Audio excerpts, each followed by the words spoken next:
involved, but I did start like cultivating these like law of attraction inspired habits really early on to kind of propel me into the future. And back then when I was doing all of these things, I wasn't sure if they were working. I wasn't sure if, you know, this would actually shape my reality. But now I can look back and say like, wow, I think it did work. It did definitely play a part in my journey. So the first habit, and I'm going to start really simple, is I wrote down my goals and I reviewed them often. So I would keep like notes on my phone that I pinned to the top in my Simple Notes app. Notes like my vivid vision, just my ultimate vision for my life, and my yearly goals. So I would constantly review those to myself. And when I created the Artist of Life workbook, that's where I started writing down my goals in that workbook, and I would review the workbook monthly at least. I found the stat in an article that only 3% of Americans write their goals down on paper, and less than 1% review those goals daily. So if you put yourself in that less than 1% that writes your goals down and reviews them daily, then that is one way to propel yourself closer to your goals, because you want to stay focused on them. Only when you write things down, you kind of like make it real in your mind first. Things have to be real in your mind first before it can be real in life. So write it down, and then when you review it daily, you're focusing on it and you're kind of connecting your energy to the energy of that goal, and thus you attract that reality of that goal into your life because you're like an energetic match for that goal. If all of this doesn't really make sense, I do have another video on law of attraction and what it is, how it works, that I'll link down below. The next manifesting habit that I've done in the past is actually memorizing and repeating my goals and affirmations in my head in bed before I go to sleep. So if you know me, I've talked about my like sleep habits and stuff. I tend to have trouble falling asleep at night, and I kind of have insomnia sometimes. Anyway, I figured that since it was so hard for me to fall asleep, I might as well use that time in bed, like closing my eyes and repeating my desires just over and over and over again in my head. And this is something that I did in 2014. I want to read to you an example of a phrase that I would say to myself, literally on repeat, like hundreds of times. I am boldly expressing my joy and zest for life with my growing audience on Lavendaire. As I travel the world and create beautiful works of art, I am constantly sharing my inspiration, my experience, and my wisdom with millions of people. So keep in mind that this I wrote in 2014 before I had like any subscribers, before anyone was watching my videos, before I was like traveling a lot, just before so many things manifested into my reality. I couldn't even reach like 1,000 people, but I was like saying in this sense, like I am reaching millions of people. I'm traveling the world doing all these amazing things. So I just had that vision in my mind, and I repeat phrases like this over and over and over again. And I kind of forgot that I did this until recently. Like I was reminded talking to a friend about like law of attraction. So I was like, yeah, I should probably share that online, that I used to kind of repeat my desires. And you have to repeat it in present tense, because law of attraction states that you want to feel as if you're living that life, or as if that thing that you want has already happened. That way you're kind of tricking your mind to truly believe that you're already there, and then like a chance, or like just something to run along with to the beat. And that was, I know it's like kind of weird to some people, but I really do think that it works, because it makes you feel strong and vibrant. And as you say these positive things, you're kind of like motivated to keep running, because you're like, yeah, that's what I want, yeah, let's go. So that's another trick. So all of this brings me to my next habit, which is scripting. Scripting is something that I've done for years, and I still do it now every once in a while. Scripting is journaling in the present tense of the life that you want to live, journaling your desires, and it's kind of like what I was talking about before, feeling it, writing it in present tense. So scripting is just like the journaling exercise to do that, and it lets you get super detailed, paint the picture of what you want your life to look like in all of these different areas.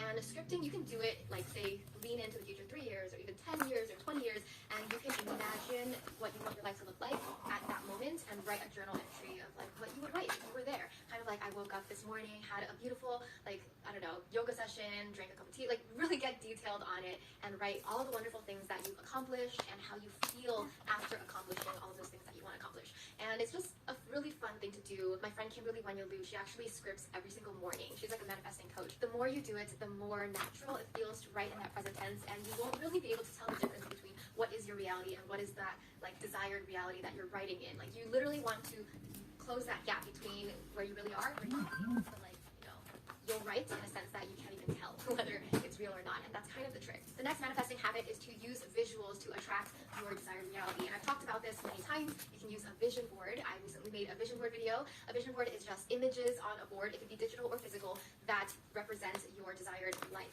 So that's really powerful. Another one that I've shared in the past that's in the Artist of Life workbook is current me versus future me. That's an exercise that I started doing in 2012, just kind of painting the picture of my current states and then my ideal self in the future that I want to be. So when you kind of lay it all out visually, it really helps to see how you can bridge that gap and how you can move from this current self to the future self.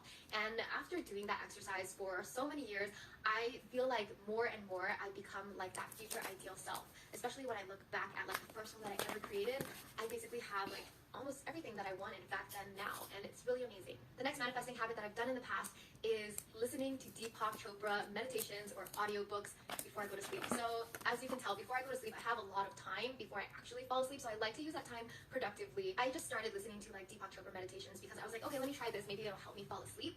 And in listening to his meditations, he has like audiobooks. I'll link my favorite ones down below. He has some on like creating affluence, the spiritual laws of success, just all of these amazing resources. And for some reason, I really enjoy Deepak Chopra's voice because he speaks with so much wisdom. It might just be his accent that makes him sound wise, but I just really love his stuff. And I feel like listening to something that deep and, I don't know, just that enriching before bed is a way to kind of let it marinate in your mind and infuse it into who you are, your subconscious, and thus your reality. Basically, these are resources that you can listen to over and over again, and he actually recommends that you listen to it like multiple times just so you understand. I think my favorite one is probably the Creating Affluence one, where he goes from like A to Z on all of the values and principles that you want to live with to create affluence in your life.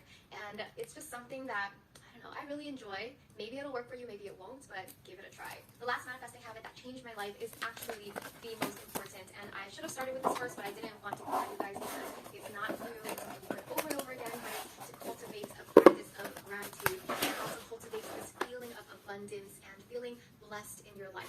It's so important to feel that joy, that gratitude, because when you feel like that, you're going to invite more of that feeling into your life. You're going to invite more realities, opportunities, material things that will make you feel even more grateful, even more abundant in your life. So I realized that back then, when I was struggling, I saw everything through the eyes of lack. Like, I don't have this, I don't have that. Like, I felt like I was lacking in so many areas. That just made me tumble down into a more negative cycle of like, I'm not enough, I'm not successful enough, I'm not smart enough, or talented enough, nothing's working for me. Like, shifting that mindset and starting like, gratitude journaling, starting to look at the beautiful things about what's like working, what's going right. Once you shift your mindset to that joy, that love, and gratitude, then you invite like positive things that come into your life to actually represent that reality. The world is really just shaped by your perception of the world. If you see negativity and lack, that's what you're going to create more of. And if you see love, joy, abundance, then you're going to create more of that. And I really have shifted my mindset completely to like every day I feel grateful, every day I feel blessed and abundant. I have more than enough in my life.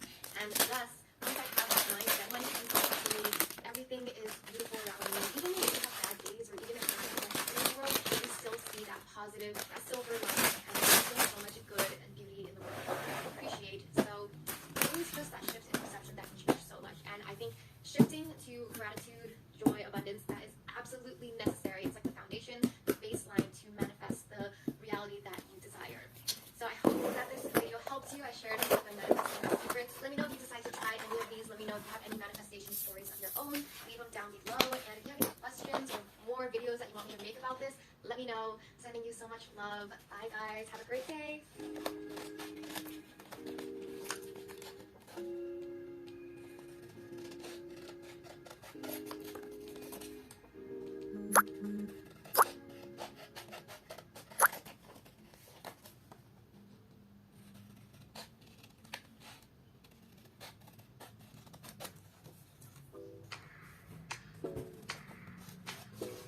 Hi everyone, welcome back to Lavendaire. Today we're going to talk about how to attract more money into your life in 2018, because I think it's about time that we all get financially savvy and smart. I just really want everyone to be equipped to create their dream life, and a big part of that is to be financially well off and financially stable and abundant if possible. So we're going to talk about how to change your money mindset, to how to get clear about your money, all the way to how to make a plan on how to exactly save more and make more money in 2018. So this video is sponsored by Credit Sesame, so I'll talk more about them later, but if you're interested, you can check them out. The link is right down there in the description. description box, but let's get to it. So the first part of attracting money into your life is to take a look at your money mindset, because I think everything starts with your mindset. Ask yourself, do I have any limiting beliefs that may be cutting off money from my life? So I know a lot of us are raised with some sort of notions that maybe money is evil, money equals greed, money is dirty, like all these negative connotations around money, when in reality, money is just a number. It's just a resource for us to exchange for things that we want. It's just the way that our society functions. So money doesn't have a positive or negative connotation behind it.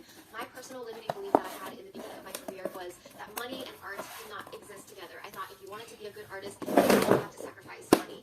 And I believe that if you were going to make money, then you're going to sacrifice